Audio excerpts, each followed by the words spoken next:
खूनी कुएं की सच्ची कहानी। रात के करीब 2:30 बज रहे थे। घुप अंधेरा, हवा में अजीब सी नमी थी और पूरा मोहल्ला गहरी नींद में था।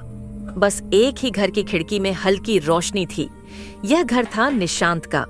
वह जाग रहा था क्योंकि उसकी खिड़की के बाहर लगातार कोई हल्की सी खटखटाहट कर रहा था। कांच पर हल्की खटखटाहट की आवाज। पहले तो निशांत को लगा कि यह सिर्फ हवा होगी, पर आवाज हर बार और करीब आती जा रही थी, जैसे कोई अदृश्य उंगलियों से कांच को टटोल रहा हो। उसे तुरंत याद आया, उसके घर के ठीक पीछे एक पुराना सूखा कुआं था। लोग कहते थे कि जो भी उसमें गिरा कभी वापस नहीं आया। मोहल्ले के बुजुर्ग अक्सर चेतावनी देते थे, उस कुएं के पास मत जाना, रात के समय वो खुद बुलाता है। खटखटाहट अचानक रुक जाती है, ठंडक का एहसास। खिड़की की आवाज अचानक रुक गई, लेकिन कमरे में अजीब सी ठंड फैल गई, इतनी कि निशांत की सांसें तक धुंध बनने लगी। उसने डरते हुए मोबाइल उठाया और टाइम देखा, ठीक 2:59। तभी एक चौंकाने वाली घटना हुई। मोबाइल फ्लैशलाइट ऑन होने की आवाज। उसके मोबाइल की फ्लैशलाइट अपने आप ऑन हो गई और सीधे कमरे के दरवाजे की तरफ जा पड़ी। दरवाजा खुला हुआ था, जबकि उसने खुद सोने से पहले बंद किया था। धीमी सरसराहट की आवाज। धीरे धीरे दरवाजे के पीछे से कोई काला सा साया निकल रहा था। उसका कोई चेहरा नहीं था, बस 2 लाल सी चमकती आंखें, जैसे किसी गहरी खाई में आग जल रही हो। साया हल्की हल्की फुसफुसाहट में कुछ बोल रहा था। साया, धीमी कांपती फुसफुसाहट, बाहर आओ, मैं देख रहा हूँ, तुम भी मुझे देख रहे हो। निशांत की धड़कन तेज होने की आवाज। निशांत चीखना चाहता था, पर आवाज गले में ही अटक गई। उसका फोन अचानक बंद हो गया। पूरा कमरा फिर से घने अंधेरे में डूब गया और अब वो साया बिल्कुल बिस्तर के पास खड़ा था। उसकी बर्फ जैसी ठंडी उंगलियां निशांत के पैरों को छूने लगी। अचानक तेज भागने की आवाज, दरवाजा खुलने की आवाज।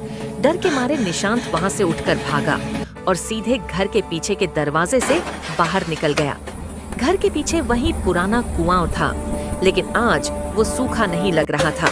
कुएं के अंदर से पानी की नहीं, बल्कि हंसी की आवाज आ रही थी।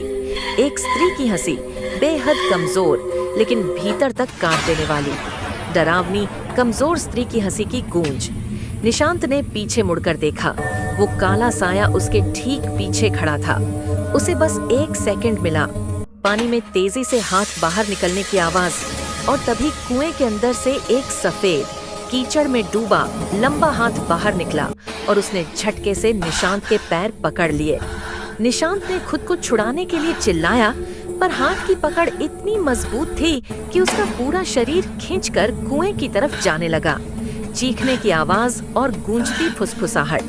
अंदर की हंसी अब चीखों में बदल चुकी थी। ऐसी चीखें जैसे कोई भीतर से दांत पीसते हुए उसका नाम पुकार रहा हो। कुएं की आवाज गहराई से, तेजी से, निशांत, नीचे आओ, हम सब इंतजार कर रहे हैं। साया धीरे धीरे गायब होने लगा और उसकी जगह कुएं के किनारे कई परछाइयां दिखाई देने लगीं, जैसे खोई हुई आत्माएं जो किसी को अपने साथ घसीट कर ले जाती हैं। पानी में तेज छिपाक की आवाज। अगले ही पल निशांत का पूरा शरीर कुएं के अंदर खींच लिया गया। बस एक आखिरी आवाज सुनी गई, पानी के छपाक की नहीं, बल्कि किसी के तेजी से हंसते हंसते अचानक चुप हो जाने की।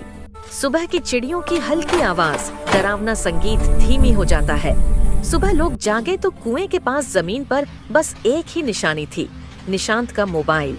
उसकी स्क्रीन पर खुद ब खुद एक रिकॉर्डिंग चल रही थी और उसमें वही फुसफुसाहट बार बार दोहराई जा रही थी। मोबाइल रिकॉर्डिंग, तेज फुसफुसाहट, मैं देख रहा हूँ,